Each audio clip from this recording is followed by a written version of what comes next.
주한미군 운명의 기로, 전략적 재편인가 철수의 서막인가. 주한미군의 지위와 역할에 대한 근본적 문제 제기가 본격화되는 가운데 최근 주한미군 중동 이동 배치설이 정치 군사적 파장을 예고하고 있습니다. 이 부대는 1994년 1차 북핵 위기 당시 한반도 방어를 위해 처음 배치된 주한미군의 핵심 전력으로 30km 이내 중저고도 탄도미사일 요격 임무를 수행해왔습니다. 최근 주한미군 4,500명 감축설이 제기되는 가운데 경북 칠곡 캠프 캐럴에 주둔하던 패트리엇 미사일 부대 500여 명이 바레인과 이라크 등 중동 지역으로 이동했다는 보도가 나왔습니다. 총 8개 포대가 국내에 배치되어 있었으나 지난 3월부터 중동 지역 방어를 위한 순환 배치가 시작된 것입니다. 이는 주한미군 패트리엇 부대가 한반도 밖으로 이동한 첫 사례로 기록되며 당시만 해도 주한미군의 전략적 유연성 확대로 해석되는 등 큰 주목을 받았습니다. 이번 주한미군의 중동 이동은 두 가지 측면에서 심도 있는 분석이 필요합니다. 첫 번째, 이 조치가 주한미군 감축이나 철수의 서막일 가능성이 있다는 점입니다. 도널드 트럼프 대통령은 지난 1기 임기 때부터 주한미군 철수를 공약해왔으며 최근 4,500명 감축설이 다시 수면 위로 떠오르고 있습니다. 전문가들에 따르면 주한미군 문제를 전략적 유연성 확대 차원에서 접근하며 그 배경으로 미국의 대중 거부 전략을 꼽고 있습니다. 엘브리지 콜비 미 국방차관이 주도하는 2025 국방 전략은 중국 견제에 집중하고 동맹국들의 자체 방어 능력 강화를 요구하는 내용을 골자로 하고 있습니다.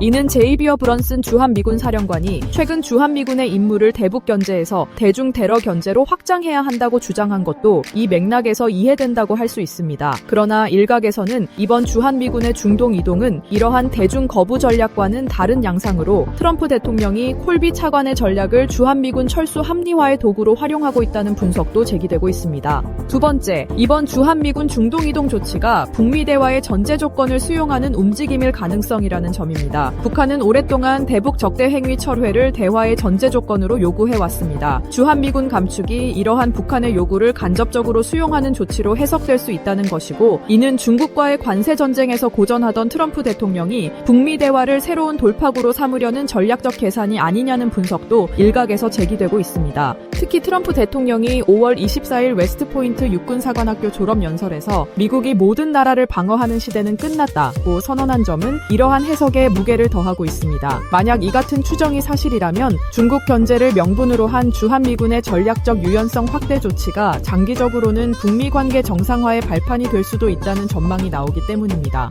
주한미군 문제는 단순한 군사적 조정을 넘어 국제정치의 큰 흐름 속에서 이해되어야 합니다. 현재 진행 중인 주한미군의 지위와 역할에 대한 논의는 미국의 패권 재편, 북미 대결전의 새로운 국면, 한반도 안보 체계의 변화라는 세 가지 축에서 복합적으로 작용하고 있습니다. 특히 6.3 대선을 앞둔 한국의 정치적 상황과 맞물려 그 중요성이 더욱 부각되고 있습니다. 결국 주한미군의 운명은 힘의 논리가 지배하는 국제정치 질서 속에서 북미 대결전의 향방에 의해 결정될 것으로 보이지만 이 모든 움직임은 단순한 개별 사안이 아니라 세계 질서의 격변을 예고하는 중대한 전환점으로 역사에 기록될 가능성이 큽니다. 주한미군의 지위와 역할을 둘러싼 현재의 변화는 단순한 군사적 재배치 이상의 의미를 지닙니다. 이는 한반도와 국제사회의 복잡한 정세 속에서 자주적인 외교 정책의 필요성을 더욱 강조하고 있습니다. 앞으로의 상황은 단순히 군사적 관점에서의 논의에 그치지 않고 한국의 주권과 자주성을 강화하는 방향으로 나아가야 할 것입니다. 금주에 주목할 만한 정세였습니다.